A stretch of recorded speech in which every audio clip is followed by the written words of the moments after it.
بسم اللہ الرحمن الرحیم۔ پیارے بچوں، آج آپ کو میں ایک کہانی سناتا ہوں شیر کی۔ کس کی؟ شیر کی۔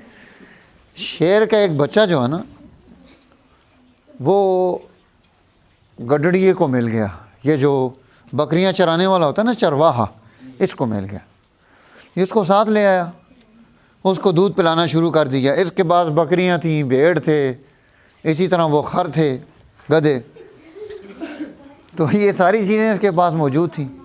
وہ شیر کا بچہ ان کے ساتھ رہتا، بکری کا دودھ پیتا، بڑا ہوتا گیا۔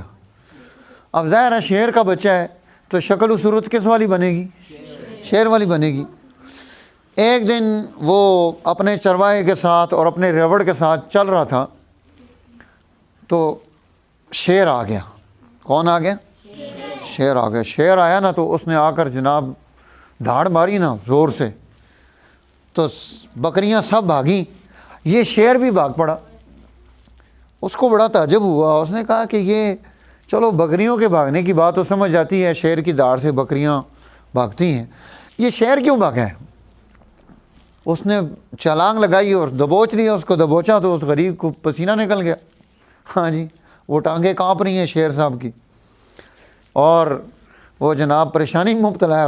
وہ کہتا مجھے چھوڑ دو، مجھے چھوڑ دو۔ اس نے کہا تو کیوں رو رہا ہے؟ اس نے کہا مجھے نہ مارو، مجھے نہ مارو۔ اس نے کہا تو ڈر کیوں رہا ہے؟ تو شیر، اس نے کہا نہیں میں بکری ہوں۔ وہ کہے تو شیر ہے، وہ کہے میں بکری ہوں۔ ٹھیک ہے، وہ کیا کہے؟ میں بکری ہوں۔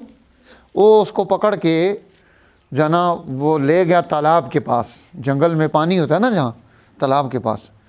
اس کو کہتا ہے میری شکل دیکھ لی ہے۔ انہوں نے کہا اچھا اپنی شکل دیکھ، اس میں پانی میں آگے ہو گئے نا، اپنی شکل دیکھ۔ شکل دیکھی تو اس نے کہا تیری اور میری شکل ایک جیسی ہے یہ نہیں ہے۔ میں نے کہا شکل تو ملتی ہے۔ اس نے کہا تجھے دوسرا تجربہ کراتا ہوں۔ ان بکریوں میں، اس ریوڑ میں جہاں تو رہ رہا تھا بچپن سے لے کر جوان ہوا ہے، یہاں آ کر میری طرح دھاڑ مار زور سے۔ جب اس نے دھاڑ ماری تو وہ بکریاں بھاگیں جن کے ساتھ وہ آج کے دن تک رہ رہا تھا۔ تو اس واقعے سے، اس کہانی سے ہمیں جو سبق حاصل ہوتا ہے وہ دو ہیں۔ کتنے سبق حاصل ہوتے ہیں؟ دو سبق۔ پہلا سبق تو یہ ہے کہ اگر آپ کے دوست اچھے ہوں گے تو آپ اچھے بن جائیں گے، دوست بہادر ہوں گے تو آپ بہادر بنیں گے، دوست بزدل ہوں گے تو آپ کیا بنیں گے؟ بزدل بنیں گے۔ اس لیے ہمیں اب دوست اچھے بنانے چاہیے، بیکار قسم کے لوگوں سے دوستی نہیں لگانی چاہیے، ورنہ انہی کی خصلتیں ہمارے اندر بھی آ جائیں گی۔ جیسے دیکھو شیر کی دوستی بکری اور بھیڑ کے ساتھ تھی تو اس کے اندر بھی خصلتیں کون سی آ گئیں؟ بکری اور بھیڑ والے۔ جب اس کی دوستی شیر کے ساتھ ہوئی تو اب وہ شیر بن گیا۔ پہلا سبق تو یہ ہے کہ دوستی کیسی ہونی چاہیے؟ اچھی دوستی ہونی چاہیے۔ یہ میں نہیں کہتا کہ آپ دوست نہ بنائیں، میں یہ کہتا ہوں کہ اچھے دوست بنائیں، اور آپ کے ہم عمر اور ہم کلاس ہوں۔ چھوٹے بچے کو بڑے لڑکے کے ساتھ دوستی نہیں لگانی چاہیے، دوستی ایسی نہیں ہوتی، ٹھیک ہے۔ اور دوسرا سبق اس سے ہمیں یہ حاصل ہوتا ہے، دوسری جو چیز ہمیں یہاں سے ملتی ہے وہ یہ ہے کہ دیکھو کہ شیر کو جب تک معرفت حاصل نہیں تھی، پہچان نہیں تھی اپنی ذات کی، تو وہ بیچارہ گیدڑ بنا ہوا تھا۔ جس دن اسے معرفت حاصل ہوئی اسی دن وہ بادشاہ بن گیا۔